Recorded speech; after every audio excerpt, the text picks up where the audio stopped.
UFC Vegas 50. This is the weigh-in recap show, full card predictions, and the betting breakdown. Main event, exciting fight. Thiago Santos fights surging contender Magomed Ankalaev.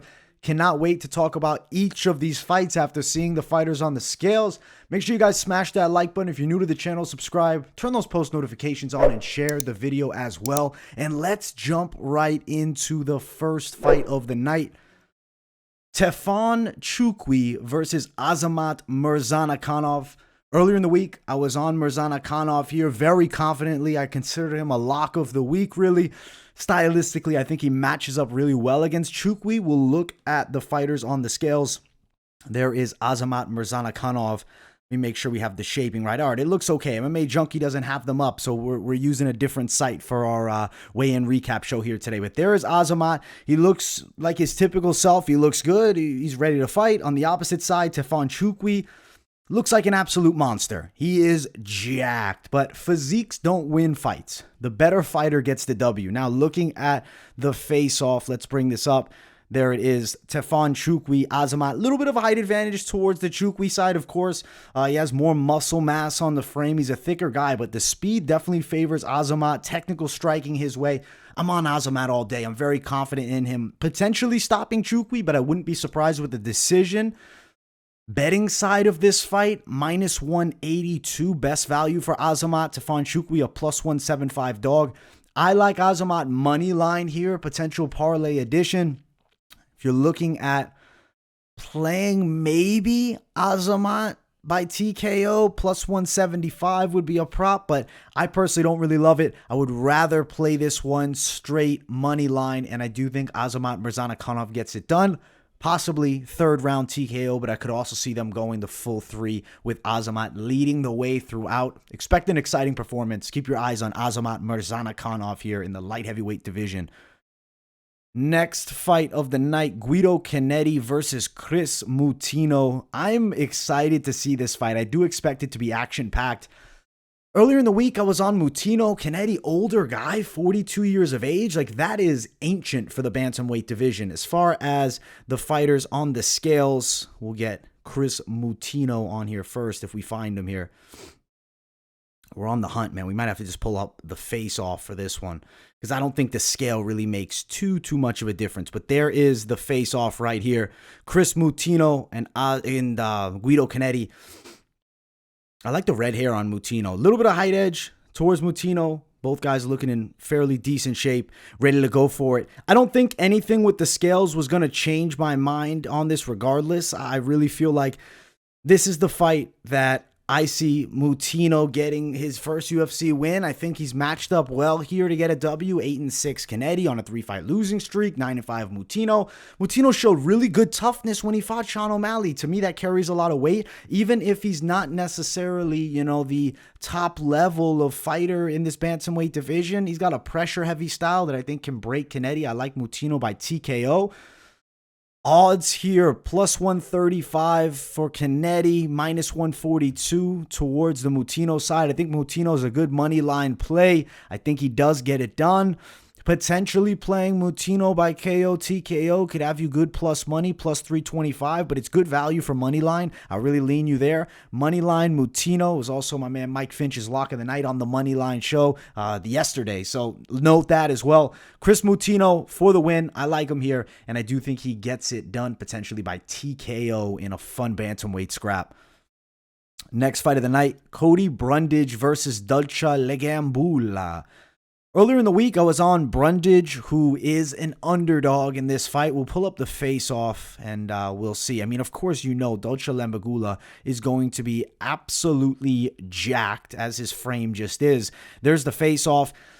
Dalcha listed at 5'8" does not seem like a correct stat at this point by any means. Cody Brundage being 6 feet, maybe it's 5'10" versus 6 foot. Maybe both guys are 5'10". Who knows with the UFC stats? Doesn't matter here. If Lungiambula can find the chin, he can do a lot of damage. He's definitely dangerous on the stand-up. I think his striking could be a real problem, and especially in the first round and a half or less. Difference is, I think Brundage can grind him out with the grappling, put a lot of pressure on Dalcha after the first 4 minutes. Brundage even said his goal is to get Dalcha exhausted, stop him later. I like Cody Brundage. I don't know about win by finish. I'm liking decision for him here.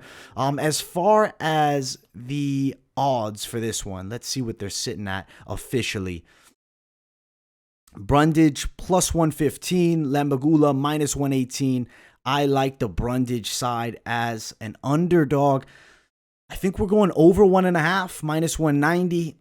I would be more hesitant towards over 2.5. I think Brundage decision might be the way here, but I don't like touching props at all here, but I'm going to note it off. Plus 240. I'm going to go Brundage. I would play a money line if you're looking for a dog that's at some close dog money, but you're still getting plus around plus 110, upwards of plus 115, depending where you're at. Give me Cody Brundage for the W by a decision here. Next fight of the night, Sabina Mazo and Miranda Maverick. Good women's flyweight fight. Earlier in the week, I was on Maverick. I don't think Mazo's an easy fight for. I feel like the odds are way off in this one. But we'll first look at the fighters on the scales here. There is Sabina Mazo with a serious height advantage over Miranda Maverick. Like, that's a really serious height advantage. Could that be a factor? Definitely standing up striking. I feel like the range of Mazo is a problem if Miranda Maverick sits in there and tries to box with her. Even kickboxing favors Mazo for sure. On the mat, I think the jiu-jitsu of Mazo is not bad, but I think the top pressure of Maverick is far superior. I think the offensive wrestling is a pretty good potential attribute here. Not an easy fight. I think the odds are way wrong here. It's going to sway you into trying to bet Maverick as a lock of the week. I am not touching her on anything, not a money line, not a parlay, but I have to note value right now, minus 305 Miranda Maverick, Sabina Mazo plus 290. Maybe you'd go the Mazo dog side if you have to bet this one. Maverick wins by decision. The value of that, minus 115. Like, it's essentially on the lines. This is telling you it's a near sure thing. It's not. And I'm not going to be jumping on this line, risking it. Even fight goes distance, minus 225 just doesn't seem worth it. I'm going to sit out on the bets on this fight. If you want to go towards it, maybe you're dog or passing Mazo. Maybe you're playing Maverick wins by a decision. Maybe you're playing fight goes distance. I don't like any of it, but I think Miranda Maverick win by a decision over Sabina Mazo is a pretty likely result. Damon Jackson versus Kamuela Kirk. I really like this fight in the featherweight division. Jackson, tough as hell. Difficult fight for Kirk here. Kirk, I mean, I'm impressed with the Makwan Amirkhani fight. He's the pick earlier on in the week. We'll check them out on the face-off here. Size similar. I feel like Kamuela Kirk can do his thing. I think striking has an advantage. Technical striking abilities, I think, favor him. I think he's a little bit crisper with the boxing. I think Jackson's tough in the wrestling department. I think Kirk favors him out, a little more ability in the jiu-jitsu department. I like Kamuela Kirk win in this fight. Does it go stoppage? Potentially. I'm thinking maybe late stoppage here, but could also see them going the full 3, but I'm really on the Kirk side. Now, as far as the odds, they are plus 100 for Kirk. Damon Jackson minus 107. This is even money. This fight is essentially pick'ems. It's slightly, the slightest of slights favors Damon Jackson. I think we're going a bit long here. If you find over 1.5 at minus 170, I think that's a valuable play. Fight goes distance. It's riskier, over 2.5 riskier. I don't want to touch the props here. Kirk wins by a decision, plus 250. Kirk inside distance, plus 300. Let's see, by knockout, plus 425. At that point, you're taking a real gamble. I would play Kirk at a slight plus money, but personally, I don't love it. Maybe he's on one of your riskier parlays if you need somebody to add some juice, but I don't think he's a sure thing. I think Damon Jackson is definitely a difficult fight for him, but I'm going to go Kirk, edges him out potentially on a decision or a late finish, but I'm going the Kirk side. I do think he'll win, but be cautious picking against Damon Jackson, who 100% can scrap and absolutely brings it here. Kirk for the win, though. Next fight of the night, Trevin Jones versus Javid Basharat. Earlier in the week, I was on Jones, and really it's because we haven't seen a lot of Javid, especially at the highest level, and now I see something that I'm a little bit concerned about. It's the chin being a little bit high, and I think that Trevin Jones has the power to take that chin and rip it to the other side of his neck and knock him out. Now, is it a guarantee? Of course not. It's fighting. Javid Basharat is a tricky guy, potentially could lock up a submission, but I think Trevin Jones' explosiveness might be the ultimate difference maker. As far as the face-off here, let's pull it up. There is Trevin Jones. There is Javid. You see Jones a little bit bigger naturally with his frame. I do think he has more punching power, which is something to note there. Javid on one side, though. I mean, he's a lanky guy. He's got pretty rangy kickboxing, controls his distance well. I guess he's not super lanky, 69-inch reach to 70, but Javid is just a naturally smaller frame. So his arms are fairly long, and he is good from distance. On top, he's heavy. He's dangerous. I don't think it's an easy fight with Trevin Jones. I think that I have to lean Jones by a bit, and I'm thinking knockout here.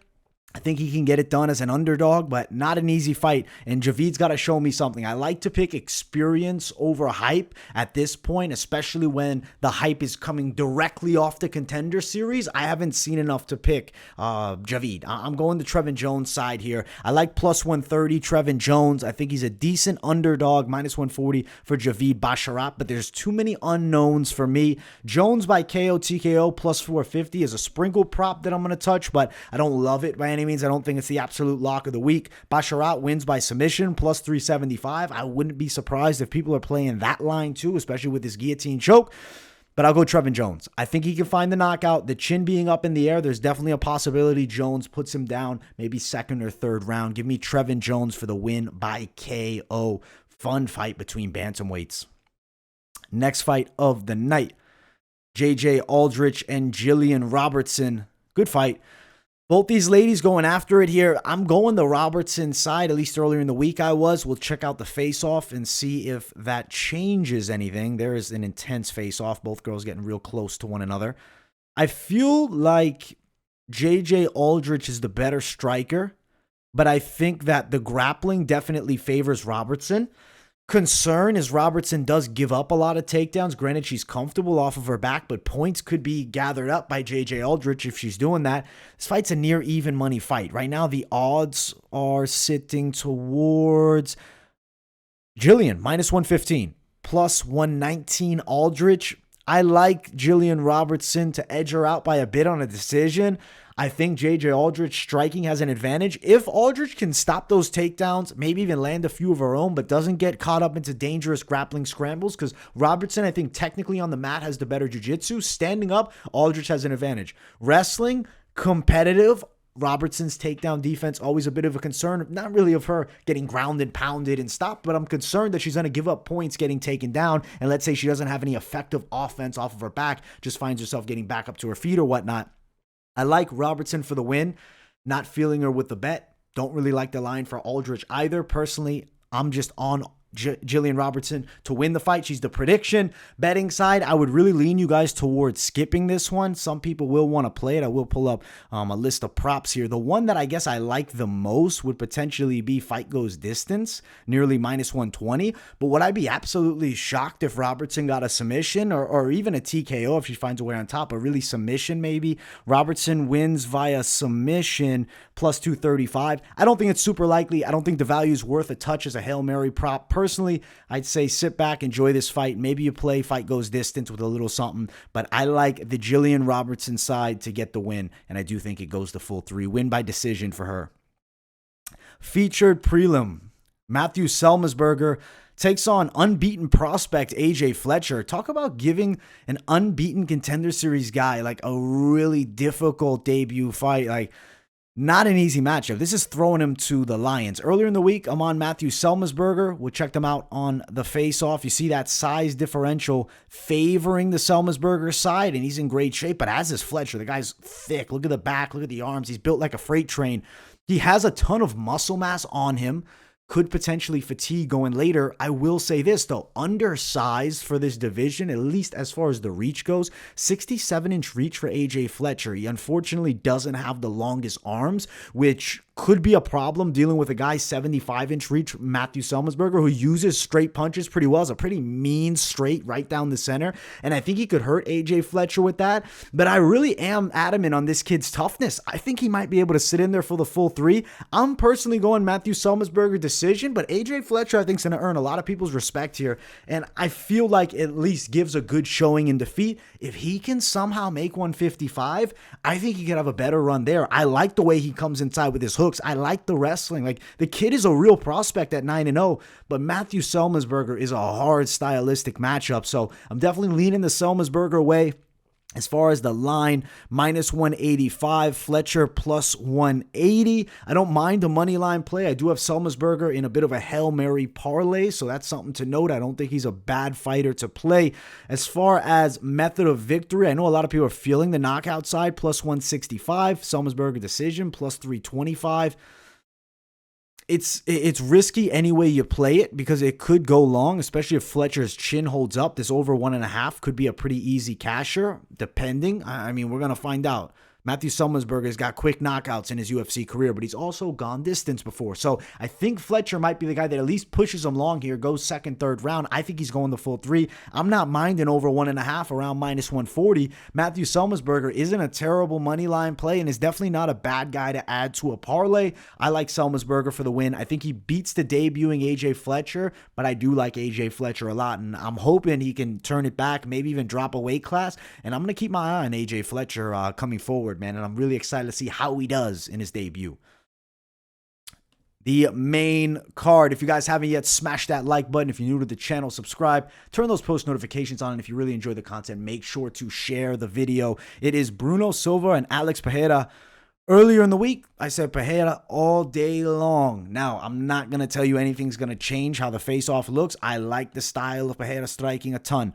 Little bit of a range edge. You can see Pereira, the taller guy, but intense face-off there. And I mean, you got to respect what Bruno Silva has been able to do. Big win streak. I believe 7 fights in a row, if I'm not mistaken. I'll double check it here with Tapology. But yeah, he hasn't lost since 2016. 1, 2, 3, 4, 5, 6, 7. All by knockout of Schlamenko as well. Bruno Silva is damn dangerous, but Alex Pereira is a special stand-up fighter, and Bruno Silva is an MMA striker. Yes, he brings the black belt in jiu-jitsu, but it's not going to be easy to transition your style from an MMA striker who has that jiu-jitsu in the back pocket to someone that's doing offensive chain wrestling, really trying to press Pereira against the cage. I think Bruno Silva's natural style is to strike. So what I'll suggest to you is he may try to grapple. I don't think he'll have a ton of success, might have some, but I could also see him fatiguing. Bruno Silva's best method to win this fight is chain grapple, somehow get the back of Pereira and lock up a submission attempt immediately. As soon as the first round, I'm talking about first 3.5 minutes, 3 minutes, look for a sub before they're too sweaty. As it goes longer, I think it even more favors Pereira. I think Pereira could win a second round knockout. I think it could be in the first. I think the Pereira side does find the chin and sleep Bruno Silva, but you got to give Silva some respect. But I think Alex Pereira is this real special prospect, and I feel like stylistically it's a favorable matchup. I mean, he can knock Bruno Silva out, but Bruno Silva's not an easy test. Like, if Alex Pereira loses this fight, I'd say, hey, he lost to Bruno Silva. It's not a huge surprise, but if Alex Pereira wins this fight, it's like, wow, this guy really is as good as the hype seems to be. He knocked out Israel Adesanya in kickboxing. Maybe he's making a run to do it in MMA as well. So Alex Pereira, a lot riding on this fight, and I do think he gets it done. As far as the lines for this one, Alex Pereira is minus 177, Bruno Silva plus 178. I like the Alex Pereira side. Looking at methods of victory, maybe you want to just play a little something on Bruno Silva wins by submission, plus 1,600. Like, $5. Why not? As big as the value is, I'm going to touch it with a little bit. But Pereira to win by knockout, I think, is more likely, minus 125. I'd be really surprised to see Silva get that knockout, but some people might want to touch Silva inside distance at plus 250 to cover that line. But I think Silva's best method to win will be doing it by a finish. I don't think fight goes distance. Under 2.5 is hideous, minus 380. You're not touching that line. I like Alex Pereira, money line. I do want to see the round bet. Pereira round 2, I've heard some people hype about plus 500. Pereira round 1, plus 150. I don't think Pereira's a bad money line or potential parlay addition. And I think maybe you give yourself a $5 bet on Bruno Silva by submission just for fun, just for betting side, because it could always happen. Alex Pereira, win, knockout against the tough vet, Bruno Silva. Next fight, Drew Dober, Terrence McKinney, showing absolute savagery as McKinney taking this fight on short notice, willing to jump in against one of the top guys, Drew Dober. I really got to say, Dober is built like a freight train, but Terrence McKinney is a problem. I'm on the hype train of McKinney at this point. I earlier in the week picked him to win the fight. Let's check out the face-off here. See if anything changes. We'll fly through here. There it is. There's the face-off. Little bit of height favoring the side of McKinney. Obviously, Dober, the more naturally thick individual, especially on his lower half. The guy's legs are built like something else. I don't even know how to describe it. His calves look like thighs. The man's got elephant legs. He's an absolute freak, and he has a lot of power in his hands, too. And if he lands a big straight shot, he could do damage. But I think Terrence McKinney is that prospect to keep an eye on. Dangerous knockout power, great dexterity in his legs, excellent wrestling, showing submission skills as well. I think he can beat Drew Dober, and it's hard for me to go against the finish side from what we've seen by McKinney lately. Maybe TKO McKinney, second round. As far as the odds for this fight, Terrence McKinney, about plus 150, best value. Dober, minus 150. He started out as a much bigger favorite earlier in the week, but the line has come a lot closer. And I do like the Terrence McKinney side as the underdog. McKinney wins inside distance is plus 205 if you wanted to cover yourself in case he gets a submission, but not an easy thing to do. McKinney by knockout, plus 475. Both methods definitely possible. I don't think fight goes distance. Fight under 2.5, about minus 165. I think that's good value. If it goes distance, it's Dober winning. I'll say that. If it goes distance, it's hard to see McKinney winning a decision, but he might surprise us all and he goes out and wins a decision. But I really feel like McKinney's going to get the finish here and really put a stamp on this absolute breakout year he's had so far. And let's keep our eye on Terrence McKinney because I really think he is a problem in the UFC lightweight division, especially with a win over Drew Dober here. Let's keep running up. Khalil Roundtree versus Carl Robertson, striker versus striker. Earlier in the week, I liked the Khalil side. Reason being, he's the naturally bigger individual. Like, look at the muscle frame. Granted, it's not like Carl Roberson's a small guy, but Khalil definitely a little bit on the more thick side. But granted, it does not matter. Physiques don't mean much in the fight game. Both guys are pretty jacked, pretty built individuals. And Carl Robertson, he's coming from a real deal kickboxing background. Khalil Roundtree is an MMA striker who did train a lot of Muay Thai in Thailand. So you can see at times he brings that style, but at other points, he'll just fight with a more traditionalist MMA kickboxing style. A lot of forward pressure, heavy knee stomps is something he's added to the arsenal. He showed that against Bauskas. Prior to that, you look back, he knocked out Gohan Saki. He's got massive hooks, and if he touches your chin, he's going to do damage. If Carl Robertson strikes with him, he's in trouble. Now the question is, will Robertson look to go for a takedown? And it's crazy to say that the kickboxer's in trouble with the MMA striker, but the power favors Khalil Roundtree, in my opinion, by like a lot. He hits much harder than Carl Robertson. Carl Robertson is a good technical kickboxer, and sure, he can find the chin and knock Khalil out with a clean, perfectly placed strike, but I think it's more likely Khalil is able to blitz him, power him out, and really land one of those massive hooks and get the KO. I'm leaning Khalil by KO. Wouldn't be shocked if we go the full 3, though. Carl Robertson might surprise us and look for takedowns. I'm going to pick Khalil, but hesitantly a little bit. I'm picking him by knockout. I do think he can get it done. But betting side, the value that it's at, to me, is not necessarily worth throwing a lot at. Plus 117, Robertson minus 122. This is essentially pick'ems, and Robertson, not an easy fight. I like Khalil, though. Robertson, especially moving back up to 205, where he struggled in the past after missing weight down at 85. That Vettori fight comes to mind. As far as Roundtree to win by knockout, plus 250 nearly, plus 247. I like that line. I actually think that's a pretty damn good one to think about. Maybe you throw a little something at that, but otherwise, it's a risky fight. It's a risky betting fight, but I like Khalil Roundtree to win by KO, but Carl Roberson's definitely still live in this fight, and I can't tell you there's no chance he wins it, and this is a misread on the odds. Khalil Roundtree win, and there's a reason it's close money. Let's run it to the next one. Featured bout, Alex Caceres, big step up in competition now. He takes on Sodiq Yusuff. I love that they've jumped him up to like a real challenge, right? This is a fight to be excited about if you're a fan of both guys, honestly, because stylistically, I think this is actually a fight that could be pretty fun. Earlier in the week, I was on the Yusuff side, but I definitely got a lot of love for Alex Caceres as a fighter. True martial artist at his core. There is Sodiq Yusuff. There is Alex Caceres. Nothing from the weigh-ins is going to make me think anything else unless somehow, Yusuff was mismarked on the height and ends up looking like he's only 5'5". But no, the height's near even, slightly favors Caceres. I have a little bit of a reach edge. I think the faster striker is Sodiq Yusuff, but I think Alex Caceres has like a good flow movement and he's a hard guy to reach. Granted, I could see Yusuf landing a straight punch and doing some damage on the Caceres chin. Alex Caceres is on a roll, though, and he's beaten guys consistently. But if you look, I mean, Sungwoo Choi, lesser experienced guy, 21-12. Kevin Kroom, who ended up getting destroyed when he fought against Brian Kelleher. Springer, I mean, it's not like Caceres is beating the top level, but he's beating the guys that I think he should beat. Now Yusuf is a guy that I don't think he should beat. I don't think he will beat. I think we're going to see Sadiq Yusuf get a win.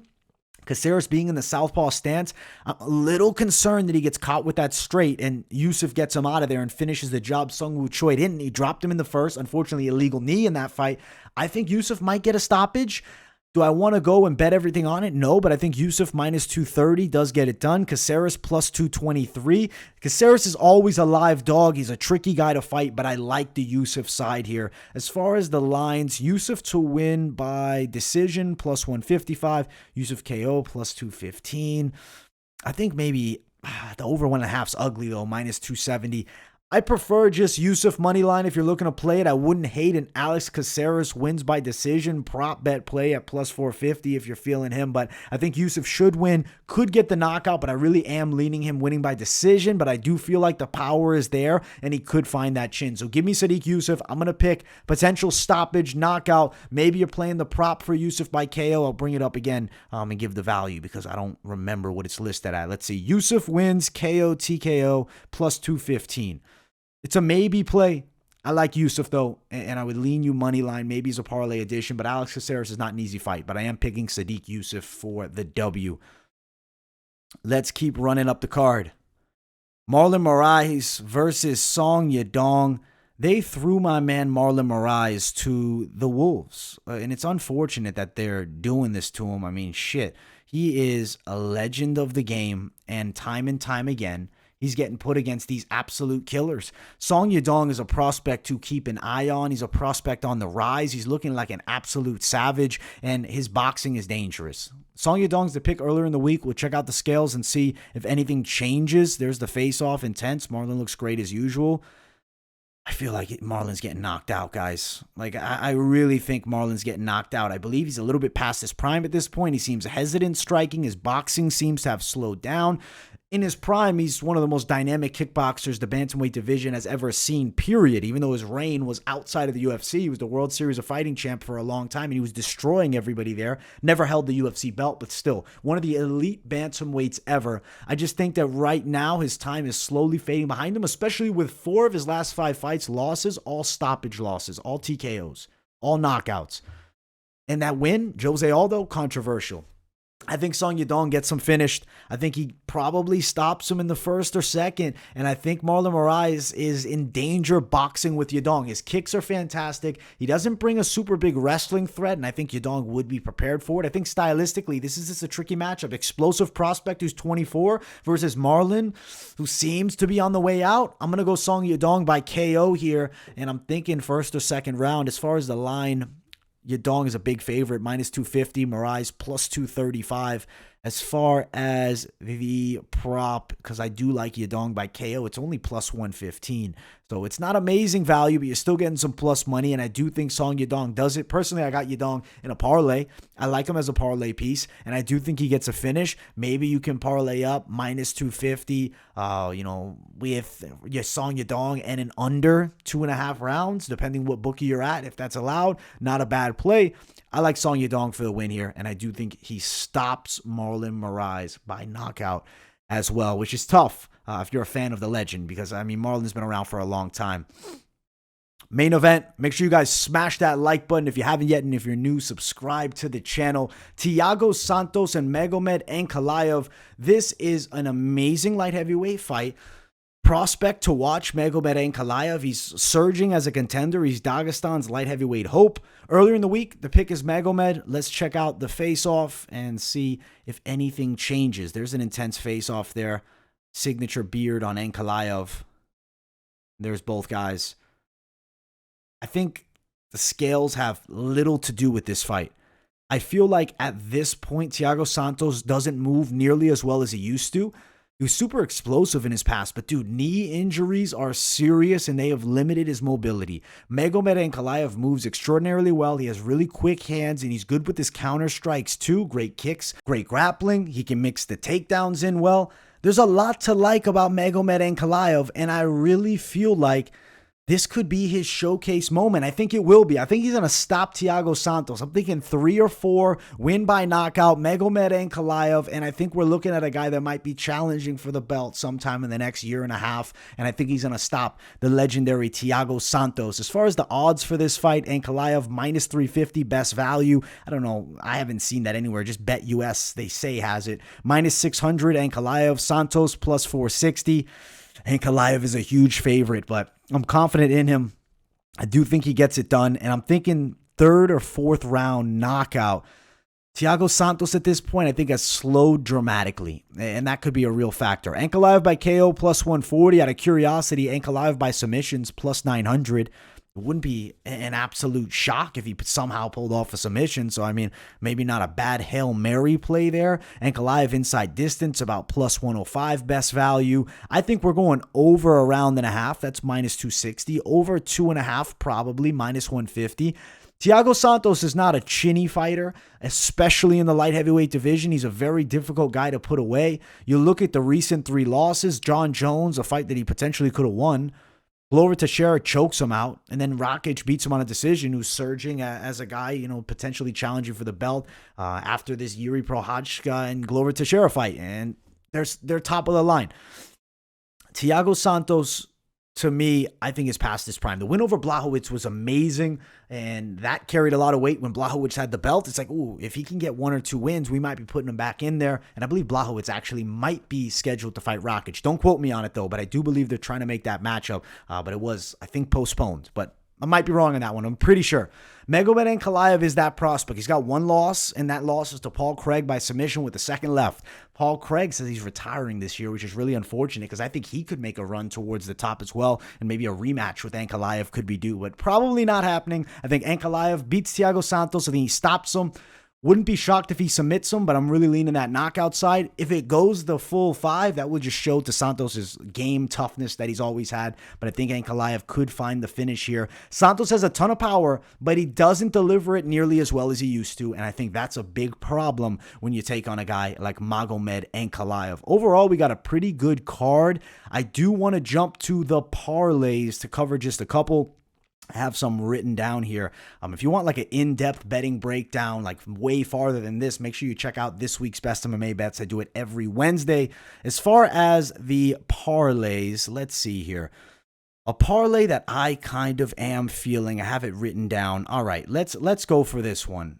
Let's go Magomed Ankalaev, Song Yadong, and let's go Azamat Murzakanov. But you're like, hey, I don't want to play Ankalaev. He's too big of a favorite. I don't want to play Song. I'm a Marlon fan. Okay, there's still stuff we can do here.